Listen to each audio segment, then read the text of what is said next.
En 1980, un hombre llamado Willie Jones fue encontrado inconsciente en su piso de Hilliard Street en Atlanta, en el estado de Georgia.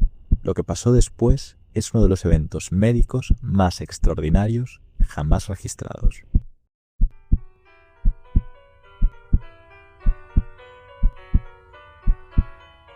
En 1980, Estados Unidos atravesaba una de las peores olas de calor de todo el siglo XX.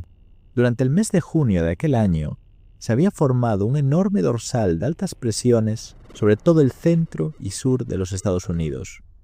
Apenas había empezado el verano y las temperaturas se dispararon por encima de los 40 grados.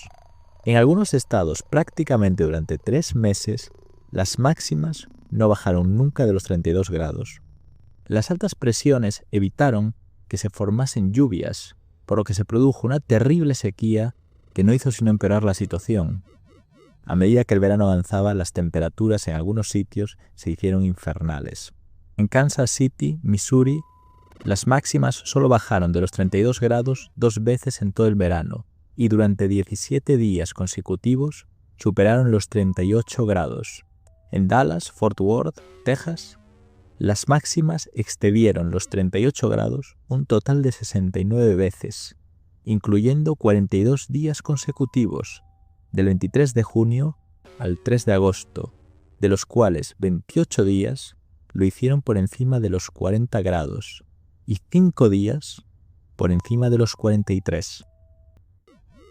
En Wichita Falls, Texas, la máxima de temperatura no bajó desde el 24 de junio hasta el 3 de julio de los 43 grados, mientras que el 28 de junio, con una máxima de 47 grados, se rompió el récord histórico de temperatura.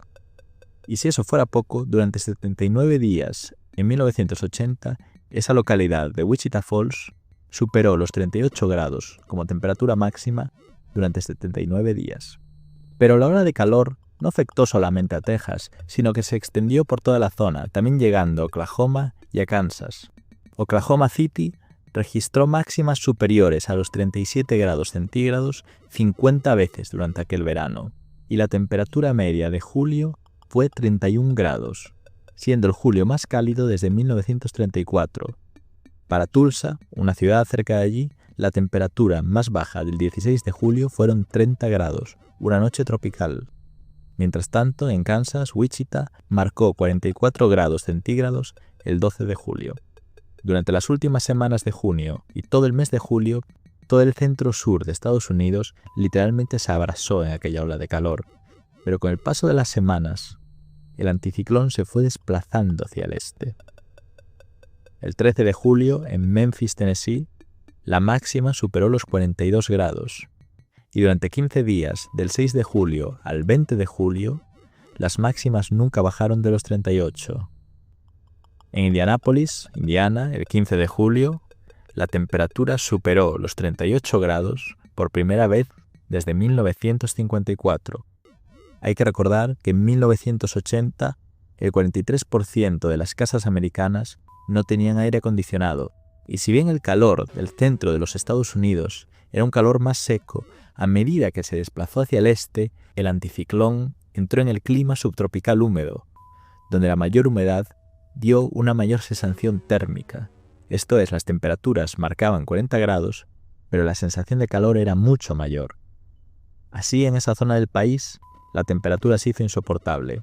En Little Rock, Arkansas, durante 7 días del 12 de julio al 18 de julio, la máxima nunca bajó de los 41 grados. Mientras tanto, en Nashville, Tennessee, el 16 de julio, se logró alcanzar un récord de 40 grados. Mientras tanto, en la costa del Golfo de México, la temperatura en Pensacola, Florida, con una humedad muy grande en el ambiente, superó desde el 7 de julio al 14 de julio los 40 grados y el 14 de julio superó los 41. Mientras tanto, en la costa atlántica, una zona típicamente más fresca y más templada, el 13 de julio se superaron los 38 grados, algo absolutamente inusual. La situación llegó a ser tan alarmante y la ola de calor seguía y seguía durante semanas sin que pareciese terminar nunca, que el presidente Jimmy Carter mandó un paquete de ayuda de 6,7 millones de dólares, que a día de hoy sería muchísimo más dinero, para los 6 estados que habían sido afectados de forma más intensa: Texas, Arkansas, Oklahoma, Missouri, Kansas y Luisiana. La ayuda iba sobre todo para que la gente pobre pudiese comprar aire acondicionado, ventiladores, para por lo menos poder desplazarse a centros que se habilitaron con aire acondicionado para la gente que literalmente se estaba muriendo de calor. Fue precisamente en ese mes de julio cuando el anticiclón llegó a la ciudad de Atlanta, capital del estado de Georgia, en el sur de los Estados Unidos, y allí disparó las temperaturas por encima de los 40 grados. Ya desde hacía días, a medida que subían las temperaturas, la situación en todo el estado se había ido volviendo progresivamente más grave. Había historias por toda la región de lo que estaba haciendo el calor. Por ejemplo, los periódicos hablaron del caso de Lula Fields, que estaba en el coche con su marido. Cuando ella pareció que se quedaba dormida, al poco tiempo, cuando llegaron a casa, su marido la despertó, solo para descubrir que la mujer estaba muerta. Había muerto de manera silenciosa por un golpe de calor. O también más casos, como el de Maggie Turner, que tenía 65 años cuando fue hallada muerta, literalmente en la mesa del comedor, por su hermana, Geneva Goins. Pero no fueron las únicas. Se calcula que en aquellas semanas cerca de 1000 personas murieron en un triángulo de 20 estados, desde Nueva York hasta las Dakotas y bajando hasta Texas. Las muertes se producían por golpes de calor de forma silenciosa muchas veces. El cerebro le cuesta hidratarse, la memoria se vuelve borrosa, los órganos empiezan a fallar y la persona cae en un coma. Muchos de estos estados estaban habitados por poblaciones muy envejecidas, con un 22% de habitantes por encima de los 65 años, y allí la situación se hizo especialmente grave. En una semana se declararon 230 muertes relacionadas con el calor, y en San Luis, Missouri, se llamaron 350 ambulancias en un solo día. La gente, mucha de ella sin aire acondicionado, estaba tan desesperada por combatir el calor que directamente atrancaron las ventanas con tablones y cerraron las puertas. El gobernador Tisdale llamó a la Guardia Nacional para ayudar a transportar a los pacientes y llevar equipos de refrigeración a los sitios donde eran necesarias. En Orleans, los caballos de los carruajes literalmente se caían por el calor, y en muchas iglesias de la zona se rezaba para que al fin lloviese y bajasen las temperaturas.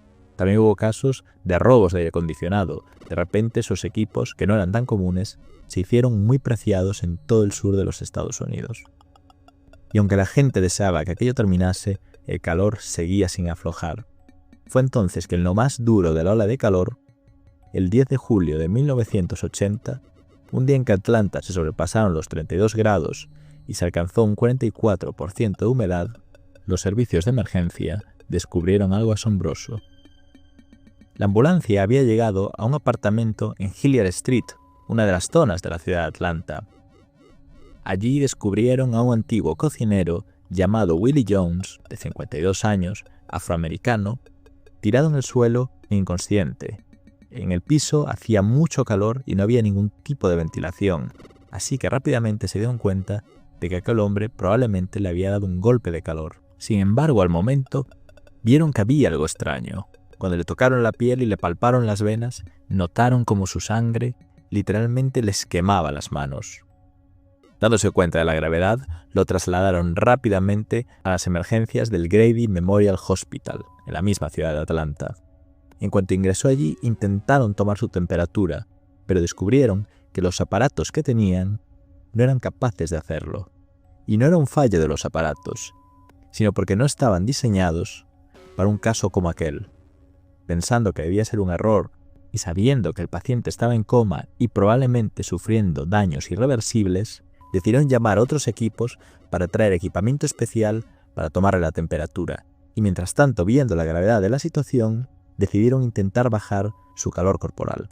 Así, en un principio, empaparon varias sábanas en agua helada y lo envolvieron con ellas. Pero no funcionaba muy bien porque las sábanas se calentaban al momento y el agua literalmente se evaporaba al tacto. Así que lo que decidieron hacer fue reunir la mayor cantidad de hielo que había en el hospital y envolverlo en él, para intentar bajarle la temperatura. Lo hicieron durante 25 minutos y le cambiaron el hielo ocasionalmente para que no se derritiese. Los médicos que lo atendieron después dirían que era una especie de antorcha humana. después de casi media hora sumergido en aquel hielo, al fin llegó el equipamiento necesario para saber qué temperatura tenía. Y entonces, cuando vieron los resultados, los médicos literalmente no podían creer lo que veían, porque después de haber estado 30 minutos envuelto en agua helada, Willie Jones marcaba una temperatura de 115,7 grados Fahrenheit, o lo que viene siendo lo mismo, 46,5 grados Celsius. En cuanto vieron aquella temperatura, se dieron cuenta de que estaban probablemente ante la persona viva, con la fiebre más alta de la historia. Pero ¿cómo era posible que no estuviese muerto? Es que era literalmente inimaginable. En cuanto le bajó la temperatura, lograron estabilizarlo y quedó en aquel estado de coma. Tenía un edema cerebral, tuvieron que hacer una traqueotomía para que pudiera respirar. Los músculos probablemente estaban fallando, pero aún así, él seguía vivo contra todo pronóstico. ¿Cómo era eso posible? La fiebre, al final, es un mecanismo que tiene el cuerpo humano para luchar contra algún tipo de infección. También se puede dar en otros casos, como inflamaciones, golpes de calor o algún trastorno autoinmune. La fiebre, al final, depende del hipotálamo, que es la parte del cerebro encargada de regular la temperatura de todo el cuerpo. Cuando se percibe alguna amenaza, el aumento de la temperatura corporal es útil para combatir virus y bacterias, porque estos se reproducen peor a temperaturas más altas. Siempre se ha dicho que la temperatura normal del ser humano son los 36,5 grados.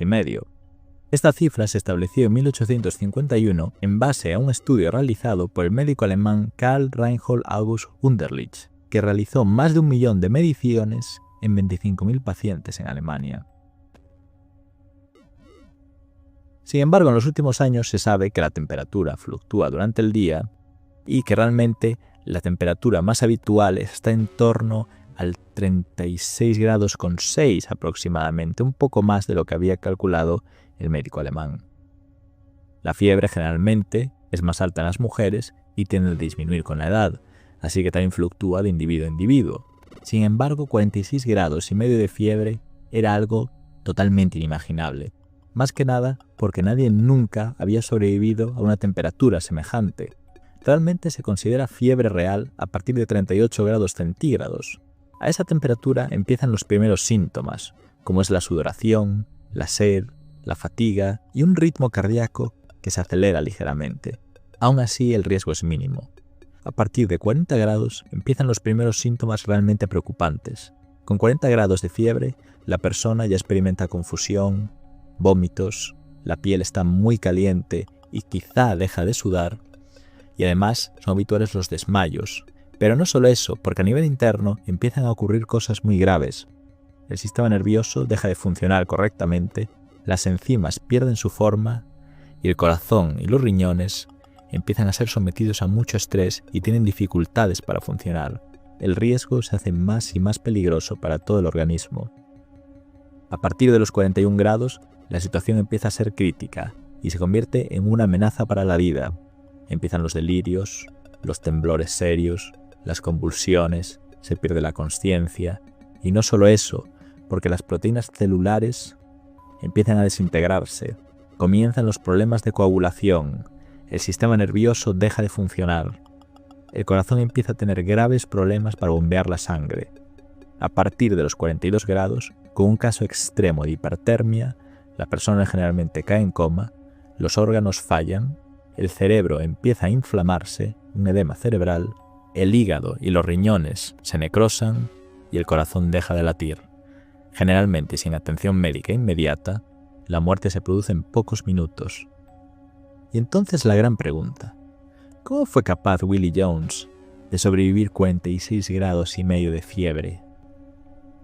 Quizá fue la rápida intervención de los médicos y haberlo sumergido en hielo para bajar la temperatura.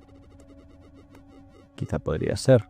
Cuando ingresaron a Willie Jones, quizá las proteínas estaban aún relativamente intactas.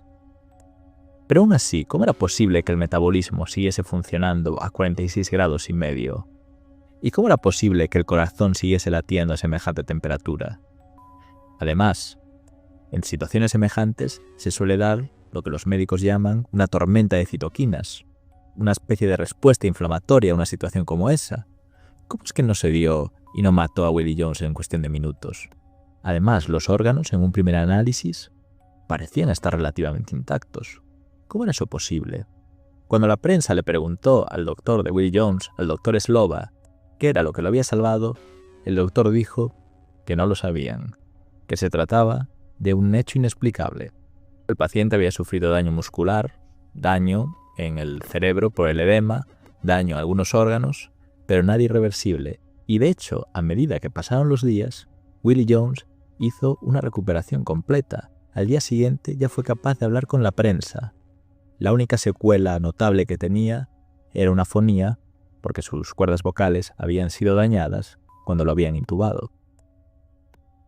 Sin embargo, necesitó semanas para recuperarse totalmente y cuando finalmente pudo hablar, dijo que lo último que recordaba era estar en su casa preparando la cena, notar mucho calor y después había despertado ya días después en el hospital. También le dijo a los reporteros que se sentía muy afortunado por haber sobrevivido lo que nadie nunca había sobrevivido. 24 días después, Willie Jones fue finalmente dado de alta sin ningún daño permanente. Y lo hizo además al mismo tiempo que la ola de calor parecía que al fin se terminaba.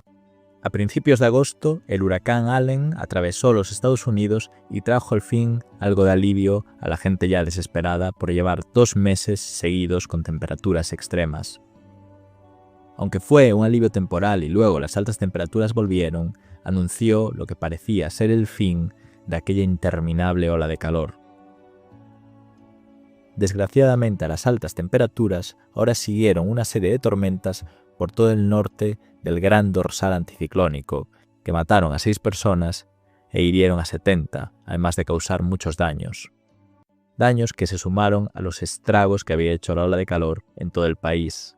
La sequía había generado pérdidas millonarias para los granjeros y para los agricultores de todo el centro del país. Cosechas enteras de soja, de maíz, de algodón se perdieron. Murió también muchísimo ganado y mucha gente prácticamente se quedó en la ruina después de aquellos 2 meses interminables. Se estima que el año agrícola fue de 20.000 millones de dólares, que hoy en día equivaldría a 76.000 millones de dólares. Y mucho peor que eso, por supuesto, fueron la pérdida inmensa de vidas humanas, que las estimaciones más bajas calcularon en 1.500 y las más altas elevan a 10.000. Y uno de ellos podría haber sido Willie Jones, si no fuese porque su organismo, por algún motivo que se desconoce, sobrevivió a la fiebre más alta de la historia y salió, por su propio pie, del hospital donde lo habían ingresado. Como dijo su médico de cabecera, fue el hombre caluroso con más suerte de la historia. Y con esto termina este suceso. Si os ha gustado, no dudéis en suscribiros y darle al botón de like de este vídeo, porque tenemos muchas más historias como esta. Y ahora, después de todo esto, tengan un buen día. Paz.